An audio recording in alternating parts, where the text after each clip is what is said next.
தாய் வீடு ஜூன் 2025. செயற்படாத கட்டமைப்புகள், முறையான சீர்திருத்தங்கள் வேண்டும். எழுதியவர் அபூபக்கர் ரமேஸ். தமிழில் மணி வேலுப்பிள்ளை. வாசிப்பவர் ஆனந்தராணி பாலேந்திரா. பம்பலப்பிட்டி இராமநாதன் இந்து மகளிர் கல்லூரியில் பயின்ற 15 வயது மாணவியொருவர் அண்மையில் தற்கொலை செய்து கொண்டார். இலங்கை மக்களின் கவனத்தை ஈர்த்த மேற்படி தற்கொலை தற்பொழுது நாட்டின் பேசுபொருளாக மாறியுள்ளது. அது குறித்து சம்பந்தப்பட்ட கட்டமைப்புகள் செயற்பட தவறியுள்ளதாக குற்றம் சாட்டப்படுகிறது. மாணவியின் தற்கொலைக்கான காரணங்கள் பின்வருமாறு. 1. கடந்த ஐப்பசி மாதம் அந்த மாணவியின் கணிதவியல் ஆசிரியர் அவருடன் முறை தவறி நடந்து கொண்டதாக கூறப்படுகிறது. அதனால் அந்த மாணவி கடுமையான உளவூறுபாட்டுக்கு உள்ளாகியிருந்தார். 2. மாணவியின் தனியார் கல்வி நிலைய உரிமையாளர் முழு வகுப்பின் முன்னிலையில் வைத்து அவரை அவமானப்படுத்தியதாக கூறப்படுகிறது. அதனால் அவரது உளவூறுபாடு மேலும் மோசமடைந்தது. ஆசிரியர் முறை தவறி நடந்தது பற்றி 2024 டிசம்பர் 8 பம்பலப்பிட்டி காவல் நிலையத்துக்கு அறிவிக்கப்பட்டதாகவும், குற்றஞ்சாட்டப்பட்ட ஆசிரியர் 2025 ஜனவரி 8 கைது செய்யப்பட்டதாகவும் தெரிகிறது. எனினும் குற்றஞ்சாட்டப்பட்ட ஆசிரியர் பயணத் தடையுடன் கூடிய பிணையில் விடுவிக்கப்பட்டார். நீதிமன்றில் வழக்கு தொடர்கிறது. 2025 ஏப்ரல் மாதம் அந்த மாணவி தற்கொலை செய்து கொண்டதை அடுத்து பல்வேறு தரப்புகளையும் சேர்ந்த நூற்றுக்கணக்கான மக்கள் 2025 மே 8 சம்பந்தப்பட்ட கல்லூரிக்கு வெளியே அணி திரண்டு ஆர்ப்பாட்டம் செய்து பலியான மாணவிக்கு நீதி கோரினார்கள். குற்றஞ்சாட்டப்பட்ட ஆசிரியர் இடைநிறுத்தப்பட வேண்டும், பாதகம் புரிந்தவரை பாதுகாத்த குற்றச்சாட்டுக்குள்ளான கல்லூரி அதிபர் அதற்கு பொறுப்பேற்று விளக்கமளிக்க வேண்டும் என்றும் கோரினார்கள். நாடாளுமன்றத்திலும் இது காரசாரமான விவாதங்களை மூட்டியது. நாடாளுமன்ற உறுப்பினர்கள் பாதிக்கப்பட்டவர்களுக்கு நீதி கோரினார்கள். அதன் பெறுபேறாக ஓர் ஒழுக்காற்று விசாரணையை எதிர்பார்த்து குற்றச்சாட்டுக்குள்ளான ஆசிரியர் புத்தளம் ஜாகிரா கல்லூரிக்கு உடனடியாக இடமாற்றம் செய்யப்பட்டார். ஆயினும் புத்தளத்து மாணவர்களும் பெற்றோரும் மக்கள் சிலரும் ஜாகிரா கல்லூரிக்கு வெளியே அணி திரண்டு மேற்படி குற்றச்சாட்டுக்குள்ளான ஆசிரியரை அக்கல்லூரிக்கு அனுப்ப வேண்டாம் என்று கோரி ஆர்ப்பாட்டம் செய்தார்கள்.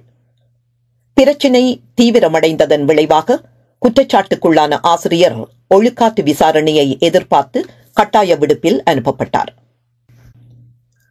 சம்பந்தப்பட்ட கட்டமைப்புகள் செயற்பட தவறியது மாத்திரமன்றி ஒரு மாணவி மீது பாலியல் வாரியாகவும் பால்மை வாரியாகவும் வன்முறை புரியப்பட்டதையும் இந்நிகழ்வு குறித்து நிற்கிறது. எமக்கு கிடைக்கும் அறிக்கைகளின்படி பாதகம் புரிந்தவர் மீது நடவடிக்கை எடுக்க தவறிய பற்பல கட்டமைப்புகள் அல்லது தரப்புகள் கண்டனத்துக்கு உள்ளாகியிருக்கின்றன. இராமநாதன் இந்து மகளிர் கல்லூரி நிர்வாகம் சம்பந்தப்பட்ட ஆசிரியர் முறை தவறி நடந்தது பற்றிய குற்றச்சாட்டு கிடைத்த பின்னர் கல்லூரி அதிபரும் நிர்வாகிகளும் அந்த முறைப்பாடு குறித்து நடவடிக்கை எடுக்கவும் அந்த மாணவியை பாதுகாக்கவும் தவறியதாக குற்றம் சாட்டப்படுகிறது. 2024 அக்டோபர் மாதம் மாணவியின் பெற்றோர் அதிபரிடம் முறையிட்டும் கூட அவர் நடவடிக்கை எதுவும் எடுக்கவில்லை என்றும், வேண்டுமென்றே அந்த முறைப்பாட்டை அவர் புறக்கணித்தார் என்றும் கூறப்படுகிறது. உண்மையில் அவர் ஒரு நேரிய திறந்த மனது படைத்த அதிபராய் விளங்கியிருந்தால் முதற்கட்ட ஒழுக்காற்று விசாரணைக்கு உத்தரவிட்டிருக்கவும் பிறகு மேற்கொண்டு நடவடிக்கை எடுத்திருக்கவும் முடியும்.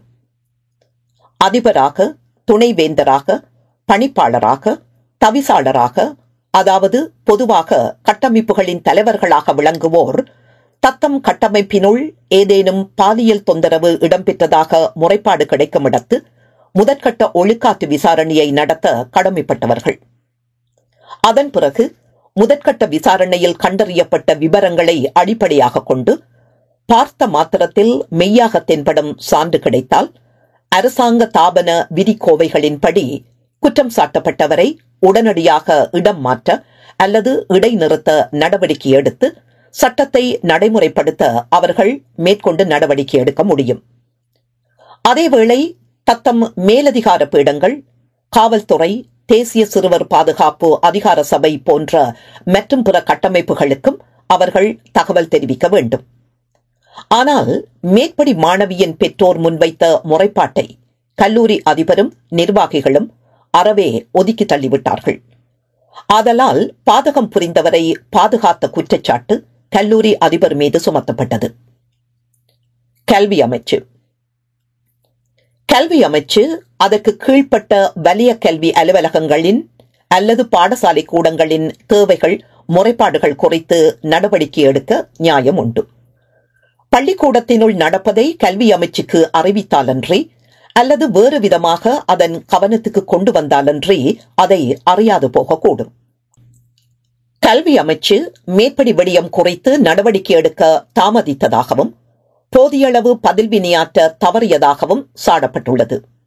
அது தெளிவாகவே புரிகிறது.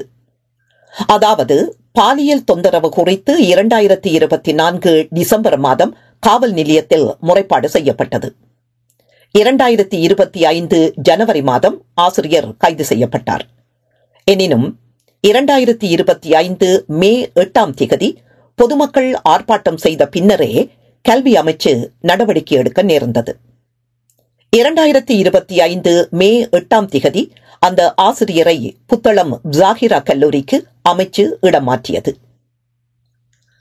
பாலியல் முறைகேடு போன்ற ஒரு குற்றச்செயலை புரிந்தவர் என்று கொள்ளப்படுபவர் மீது இலங்கை குற்றச்சட்ட கோவைக்கு அமைய மிகவும் கண்டிப்பான நடவடிக்கை எடுக்கப்பட வேண்டும் என்று வாதிக்கப்படுகிறது.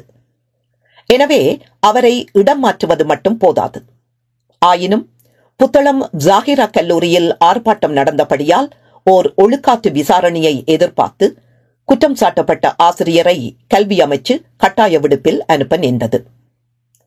அதேவேளை கட்டமைப்பு வாரியான குறைபாடுகளை ஒப்புக்கொண்ட கல்வி அமைச்சர் கலாநிதி ஹரிணி அமரசூரியா வேண்டிய சீர்திருத்தங்களை மேற்கொள்ள வாக்குறுதி அளித்தமை நிறைவு தருகிறது. பம்பலப்பிட்டி காவல்துறை ஒரு முறைப்பாடு கிடைத்தவுடன் விசாரணை மேற்கொள்வது காவல்துறையின் நியம நடைமுறை. எனினும் மேற்படி முறைப்பாடு குறித்து மிகவும் தீர்க்கமான முறையில் காவல்துறை நடவடிக்கை எடுக்கவில்லை என்று கண்டிக்கப்பட்டுள்ளது. மாணவியை பாலியல் தொந்தரவுக்கு உள்ளாக்கியது குறித்து 2024 டிசம்பர் 8ஆம் தேதி முறைப்பாடு முன்வைத்தும் கூட குற்றம் சாட்டப்பட்ட ஆசிரியர் 2025 ஜனவரி 8ஆம் தேதியே கைது செய்யப்பட்டார். குற்றம் சாட்டப்பட்ட ஆசிரியரை கைது செய்து நீதிமன்றில் முன்னிலைப்படுத்த காவல்துறை 2 மாத காலம் எடுத்துக்கொண்டது தெரிகிறது. பிறகு பயணத்தடையுடன் கூடிய பிணையில் அவர் விடுவிக்கப்பட்டார். காவல்துறை ஏதோ வன்மம் கொண்டு இந்த வழக்கினை பற்றி தேசிய சிறுவர் பாதுகாப்பு அதிகார சபைக்கு நேரடியாக அறிவிக்கவில்லை என்று கூறப்படுகிறது. எனவே நியம நடைமுறையில் இங்கு ஒரு வெளி விழுந்தமை தெளிவாக தெரிகிறது.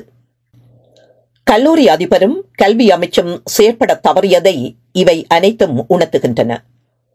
ஆதலால் அவை இரண்டும் பெரிதும் கண்டனத்துக்கு உள்ளாகி இருக்கின்றன. காவல்துறையினரின் நெகிழ்வு போக்கும் அவர்கள் தாமாகவே சிறுவர் பாதுகாப்பு அதிகாரிகளுடன் தொடர்பு கொள்ள தவறியதும் கட்டமைப்பு வாரியான குறைபாடுகளும் இத்தால் வெளிப்படுத்துகின்றன. பாதிக்கப்பட்டவர்களின் பாதுகாப்புக்கு முதன்மை அளித்து துறை நெறிமதி உதவி உட்பட உடனடி உளநல துணை புரிய வேண்டிய தருணம் இது. இக்கட்டமைப்புகளில் காணப்படும் குறைபாடுகளை இனி அரசாங்கம் கருத்தூன்றி கவனத்தில் கொண்டு அவற்றை களைய உடனடியாக நடவடிக்கை எடுக்க வேண்டும். சம்பந்தப்பட்ட கட்டமைப்பு இத்தகைய உளவூறுபாட்டுக்கு உள்ளாகியிருக்கும் மாணவிகள் அனைவரையும் காக்க வன்மையான பாதுகாப்புகளை ஏற்படுத்தும் அதேவேளை மேற்படி குடும்பத்தையும் காப்பாற்ற வேண்டிய தருணம் இது. Professor Abu Bakr Rameez, Inaction of Institutions, A Call for Systematic Reforms.